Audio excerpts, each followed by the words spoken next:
Welcome to Endrymion, an original science fantasy narrative.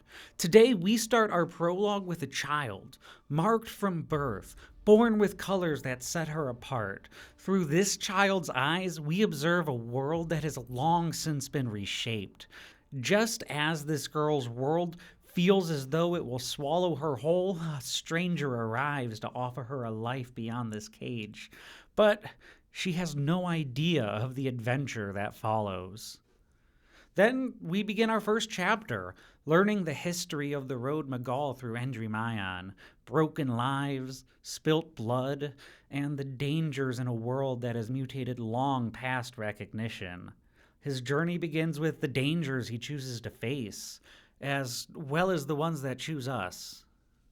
Endrymion, Children of the Road. Prologue. I always loved my colors. From what I gather, I was born with them.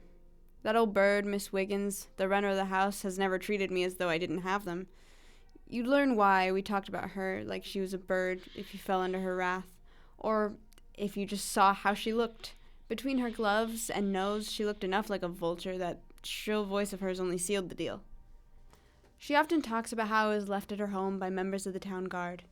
Said they found me wrapped in some sort of sack in my mom's hands on the side of the road outside the gate. Never knew what did them in, criminals or the cold, beasts or a raunchy bird in the wild, but Wiggins made sure to let me know I was alone, and by her good graces I was allowed in her door at all. As she saw it, it weren't my fault I had colors, but they weren't a thing to be proud of. My colors got me my own room, though. None of the other children had that. They had beds in the hall, boys and girls alike. I liked my space. It wasn't much, no window, but it fit a bed and I had a shelf over my head. If I had any time, I learned to count and did that day and night until the bird took my candle away. One of the other girls took the rough sack I was found in, then turned it into a bag. When she said she'd do it at first, it was free. Then I don't know what happened, but a few days later, she said I couldn't have it back until I did some of her chores. I don't know who got to her, the Wiggins or another kid, but that wasn't a good few days, and not because of the chores. It was a year before I knew it wasn't meant a good thing that I got my own room, or that it was just a closet. Either I'd done something wrong, or she was worried about my colors mixing in with the other kids. Bunch of kids of different colors was okay, but not if one had more than one herself. Once I got caught with another girl, Syria. She wanted to see if we could spot any fish or those little crabs that got caught in the tide pools. Maybe look at the flowers that bloomed near there. She liked to hold up the flowers and see which colors matched mine. I get now that being curious is an infraction, though. It felt like she was going to pull my colors off when she dragged me back with those digging claws she kept on her gardening gloves. She made a point that she had half a mind to leave me and just bring Syria back if I put up any more of a fight. Not that I put up one at all. I still get nightmares about it, I think. I'm a chick being swallowed up by that bird. The next day, Syria ran up to me with the same bright smile she had when she asked me to run to the pools with her. Except now my colors weren't pretty. They were no good now. She wasn't the first friend I lost because Wiggins got between us. But that one hurt. Syria went home with a nice-looking couple a few days later. For a while after that, I just kept to myself and counted. That always kept me quiet. If it's dark and my eyes are open and I don't know if I'm in a bird's belly or not, I can count until the walls don't feel slimy. Or I can close my eyes and count the fish swimming in the river. The highest I've counted was something like 800. 7 times Miss Wiggins tried to make me feel bad about my colors, but I counted more than double that many times. I thought my colors made me feel whole in a way. I don't think she'd ever understand. I don't think I care if she gets it anymore. Not often, but often enough that I know I'm supposed to hide when it happens. People come for one of the other kids, like Syria. Some seemed nice, others I couldn't bring myself to trust. I learned to read that mask, the same one the other kids wore when they were hiding something or wanted something. A little worker or something to make in their own image. Didn't feel right either way. It's not like that would happen either way. That's why I have my own room. Wiggins would lock me in if people were coming by. After one woman walked out after seeing me sweeping out back. I learned pretty quickly how to get out, though. It was easy enough to slide something in between the lock and the frame. I had to learn after I was forgotten for a night and a day after folks visited, and all I got when I opened the door was reprimanded for missing chores. The way I saw it, I had to pick my chance carefully. No messing up. Until then, I'd keep my focus. The days aren't that long when you have stuff to count, chores to fill the time. There were cupboards, windows, the silverware. I figured if I was working, I could keep my mind going.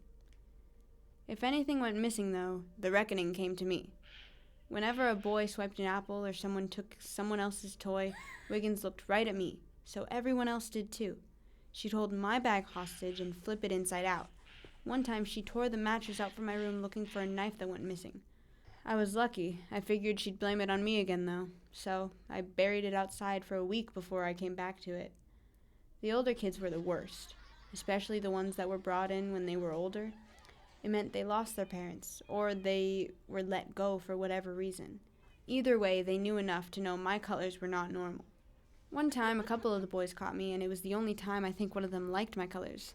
I know he didn't like my attitude, especially when I kicked and screamed. One of them was holding me down by the wrists in the dirt, while the other tried to kiss me.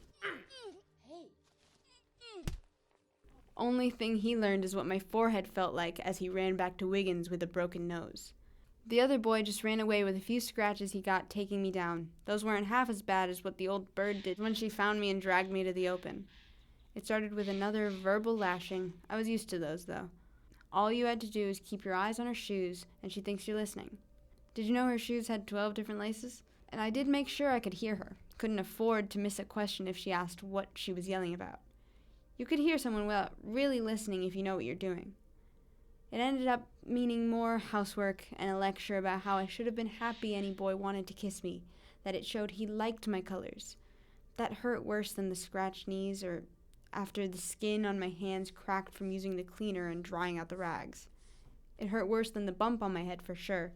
I sometimes wish the other kids liked my colors as much as me.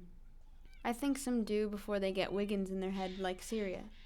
That keeps me thinking. I figure, though, if the boys and girls that come in saw my colors were pretty, then being a jerk about it was something they learned. And that meant I could find someone that didn't learn it yet, or learned something different. After that fight, I wasn't going to let them catch me again. They tried, though. Every day they tried. If not the boys, then the girls for that attention they wanted. I got good at running, getting away and tripping people up. If someone got dirty, though, the bird held it against me anyway. More chores, less food, worse sleep. Every day it felt like there was just no winning.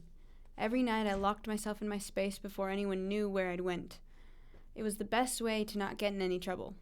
I'd run my hand over the boards that made the wall in the darkness to count them, or I'd count the spaces between and take one back in the end. Those are the little tricks that made it easier, like counting the feet of the flock or something. I made sure I woke up early, too. It was easier to get the chores done without being chased. It was easier to know if anyone was coming, too.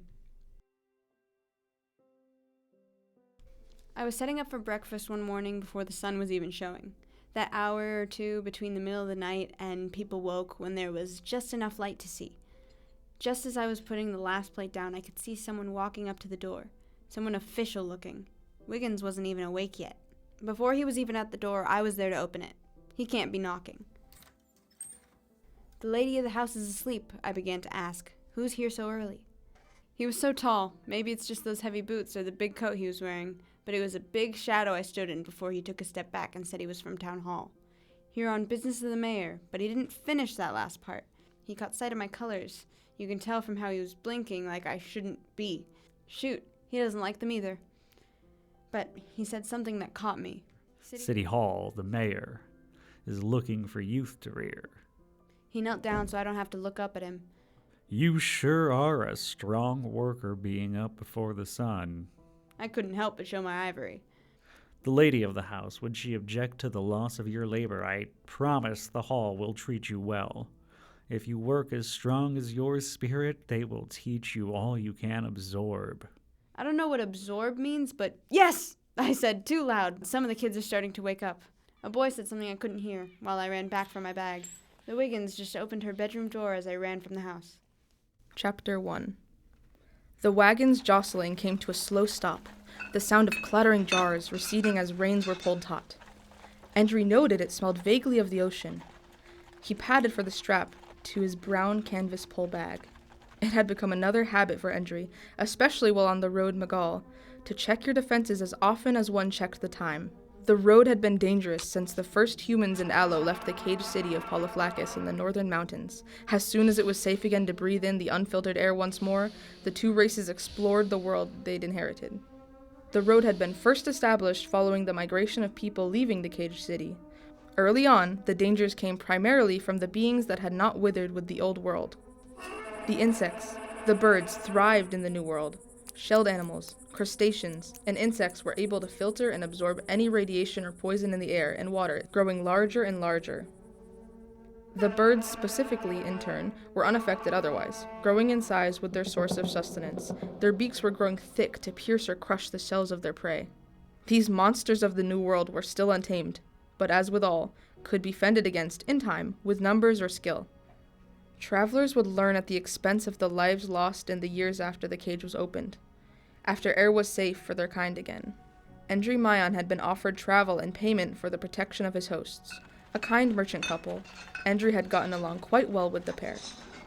Their wagon was made of a sturdy, dark wood, a single window tied shut from the outside, from which they could peddle the rest of the cargo, stores of herbs, stacks of books. A Vronti heron had taken to the coast along the road. It watched the wagon as its serpentine-like neck bent like a hook over the reflective water of the calm beach. On occasion, it stretched its long, gray-white wings in a stance to bathe in the last of the setting sunlight. Rokel, the Aloe woman, paying Endry, gave him an anxious look as he wordlessly shuffled his rifle from his pole bag, then a cartridge from his pocket. He weighed the cost of a full cartridge over that of a heron. He surmised the bounty from dragging the bird into town would more than make up for the cost at a butcher. Alas, the beast's movements, difficult to predict in the low light, were enough to overcome Endry's aim. The thunder from the rifle, and a branch shattering just over and to the right of the beast's head, had been enough to scare the large animal in the direction they'd come from. Rokel breathed a sigh of relief as her human husband Proman poked his head outside to understand the commotion before they settled under a rocky outcrop for the evening. Endry's dream were of his brother again. It had been nearly 20 years, and still in his mind's eye his sibling never aged. He still looked like the boy Endry had grown with, dirty blonde curls tickling just over his boyish ears, the tip of his nose with a small scar from when he slipped and fell on a stone the year prior. This little imperfection was all that reminded others that this boy was not a cherub. Nearly all his features contrasting Endry's own, even at their ages and sharing at least a mother. His brother's hair curled, Endry's was straight and dark. His own nose was sharp, and his eyes had always reminded him of their mother, where his brothers were round and bright. The brothers threw stones into the cold river while their mother still slept in the makeshift home, set just under an overhang where a fire's warmth would be trapped against the wall of rock. 2 walls of stretched bird pelts over a thin wooden frame of branches fought most of the wind. Mosses to plug any small holes kept it from leaking away the warmth. Endry was not unhappy that he had been woken before the stream could continue, after he could hear his mother's shouts, turning away from his kid brother, reaching into the shallow water for another stone as a shadow fell over both of the pair. The rocking back and forth made Endry nauseous as he woke. He rolled his shoulders onto his side before settling on his knees and sitting back down, still wrapped in a thick blanket. Gently, he cranked his neck to the side until he felt a soft pop in his vertebrae, while giving a soft groan. Thumbing a piece of charcoal, Endry scraped it against his teeth with a grimace, before a brief realization he would have nowhere to spit and opted to swallow his black spit instead. They must be nearly at the town, if not there already. He could recognize the distinct odor of the docks, where they were headed, quickly growing on the back of the port that was established from what Endry understood. The dark of the wagon was suddenly interrupted by a pillar of light, as the curtains at the head of the wagon were slowly drawn open. "I thought I heard you were awake," Rokel exclaimed with a kind smile. Blue cheeks dotted with salt marks she must have applied in the faint light of the morning, opalescent hair shimmering in the morning sun through the bun it was kept in. "We were just arriving in the town. I didn't want to wake you, but I gotta get things ready to open," she continued, crawling through the opening feet first while Endry shifted out of her way in the cramped space she and her partner had called their home. The walking area of the cabin was just big enough for 2 to lay down comfortably, 3 people if the trio were close. Either way, it felt too cramped for Endry. Not that he couldn't move, or even do so comfortably, just not with his weapon he was forced to be especially conscientious of. Even its Damascus tip was covered with a sheath made from leather and twine.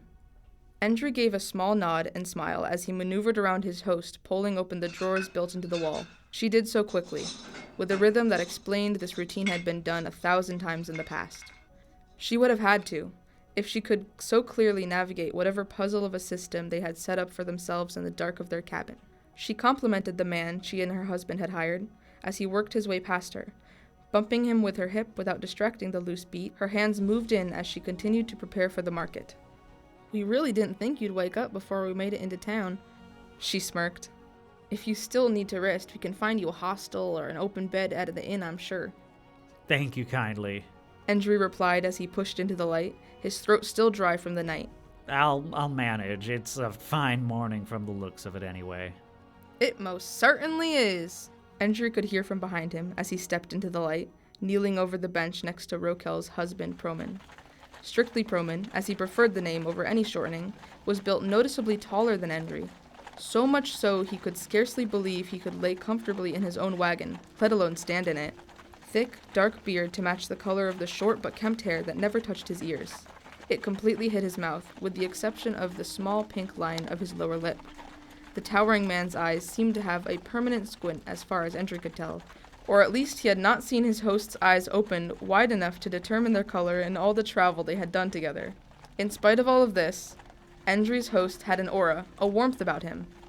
It was still unexpected for Endry to see Aloe partnered with a human, a taboo formed out of the practicality of the world they had all been born into. The production of children had become priority as the gates of Polyphylacus were reopened, when creatures that didn't want to devour its inhabitants were still very much in the minority. Inhabitants, enforced by institutions, had long since sold their humanity in favor of a practicality that Endry could never abide or give credence to. There was a disdain, a question for authority that he was certain was a nature of his upbringing. He came from one of the earliest families to survive in their new world, rushing from the safety, the single surviving city, and the oppressive freedom it embodied in the aching years since it fell from its lofty seat in the glowing sky. Every settlement that had sprouted since acted under its own laws, albeit with the same ideals. This was why he was always more comfortable on the road, in spite of the dangers it presented, and was certain this town was no different. It made all the more sense that Rokel would have retired inside her cabin then. Ashamed or fearful, Andrew would never know which, but it didn't matter. It made him resolute in his beliefs that his disdain was justified. Rokel and Proman had been nothing but generous in their treatment of the guard, genuine in their love for one another, traits that he knew she couldn't display for the anxiety of being shunned. Endry assumed it would not have been the first time it occurred. Was all Proman mumbled as he held out a jar with one hand, filled with dried meat, the reins in the other, tight. The exchange was emblematic of what Proman had said to Endry in all the days of their travels. He must have finally warmed up to his company. The two had never seemed at odds, managing to work silently together after attempts at conversation were met with nothing but the occasional groan in either the negative or positive. Proman looked straight forward, but Endry thought he could see the faintest outline of a grin through the brown hedge that covered his face.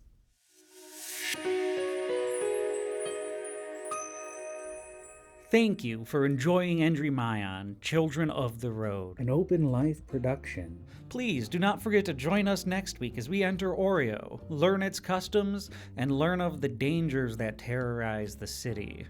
Endrymion is written and edited by Casey James and features the voices of Ariana Davila, Mackenzie Campbell, and Casey James.